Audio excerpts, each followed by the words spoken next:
What is up, guys? This is Praizist here today. Sorry it's been so long, but I am here bringing you a quick video on how I like to make my photos moody in just 3 simple steps. It's a very fast and effective way to add that creative little look to all your photos. I see this a lot on Instagram, a lot of different social media platforms. People like to take photos like these, so editing colors and whatnot to make it look kind of like almost like a fall Halloween spooky type of feel. So just want to say really quick though is that I have this exact preset on my store, as you can see right here. It's just $1, so you're more than welcome to just go buy it and then edit it just depending on whatever your photo is, instead of having to go through this. But I mean, it's just $1, so up to you. And then I also have a group of 5 presets in this one, and I can click on this and show you which ones they are.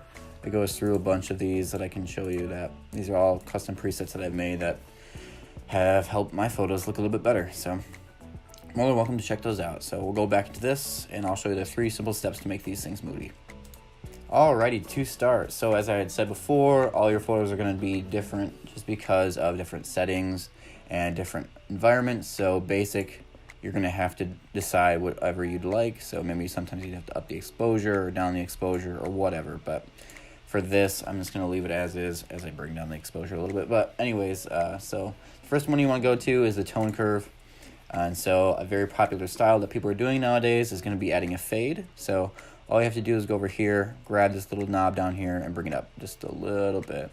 So I'm going to leave it about there. It adds a little bit more fade, but you can be like, oh my god, it's all blurred out, it's all gray, whatever. But I like to go over to this first column right here, grab this at about this little area right here and bring it down. So this way it brings back a little bit of the contrast and the details, and it makes it look a little bit better. So a lot of times it's what I have to do with photos and just leaving that as that. So that's the first really quick tip.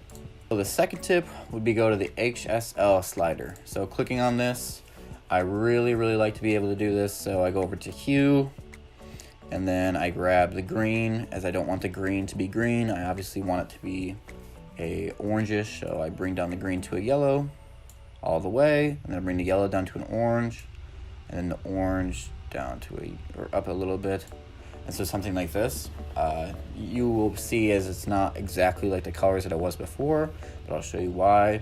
As I go over to saturation, I'm going to up the yellow saturation because that's the prevalent color in this right now. So upping that, and I'm going to bring down the blue because the blue is a little bit blown out over here. So, and then I'm going to make the luminance of the blue. These are all just like kind of like little side tips that I like to do. But besides that, HSL, sliding that little guy over to the left, making the green a yellow. And then you can go down to the third tip, which is to go to the camera calibration. Alright, so camera calibration, this is really quick. All you got to do to make that color, as I had done before, in the HSL tab. So going from this, as you can see, I'll run through what I did. Going back over to camera calibration and then sliding primary blue hue to the left. And voila, you have the orange and the blue. So just like something really quick I like to do. A lot of the times it'll be different just because of whatever like your basic settings are, but a lot of the times if you just do that, edit the colors to be more of the overall like orange, and this is kind of like bluish. So a lot of the times that's just like what it's going to come out as. But as I said before, you can just download the preset, and if you want to, you're more than welcome to edit it yourself. But I mean, this is what I normally like prefer to do. It's just really quick, and it's a great way to make your photos have a little bit more mood to them. So I hope you guys enjoyed this. I'll hopefully be coming out with more content here soon, but I just want to make something quick because I see a lot of people asking me how to do this, so it's something fairly quick and simple. So I hope you guys have a nice rest of your day. Check out my social medias. I am most active on Instagram, so feel free to check me out on there. So I hope you guys have a nice day. Adios.